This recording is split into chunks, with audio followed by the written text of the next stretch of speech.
really likeable and really effervescent in the aftermath of the win. We saw them celebrating on the pitch.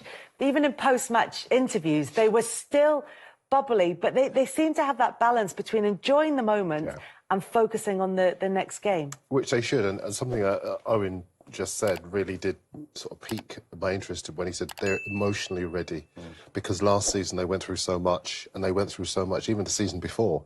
And in the documentary, I always come on and talk about the documentary, but I think it's very, very significant because it showed those lows that they went through. It showed all the disappointment of missing out on the top four, and it showed all the key decisions that they had to make to get to this point.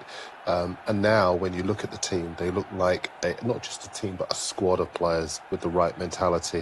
And as you say, knowing when to enjoy the moment. And there have been lots of significant moments. I know people kind of poked fun at them for celebrating wins against the so-called smaller teams. But you have to do that to be able to celebrate the context of this particular win. And if you look at what they've done so far this season, they've beaten Liverpool, they've beaten Chelsea, they've beaten Spurs home and away, and now they've beaten Manchester United.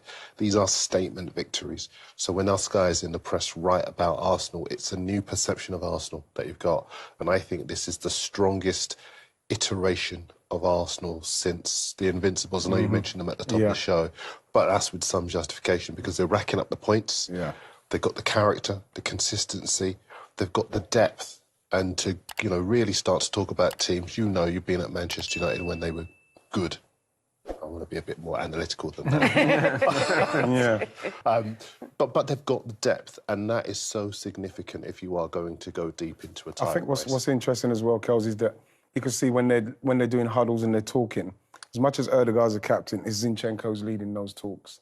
And like you said, they're very excited.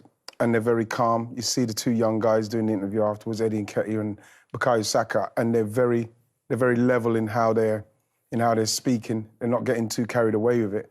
Right, can I ask you, when you won the league, how many players were in double figures?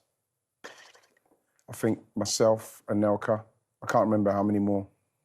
I can't remember how many more were in double figures than that, because you're looking at our goals at the moment, they're very much spread out as well. It wasn't dependent on anyone, because remember, I was injured for a while in that season as well, so Anelka came in and, you know what I mean, he's doing that Eddie Nketiah, he just like hit the ground running.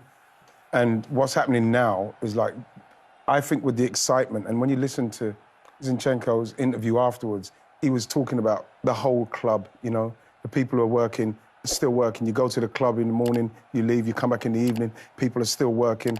All of those people are working hard, we're working hard, the people upstairs are working hard, everybody, the fans, everybody's together.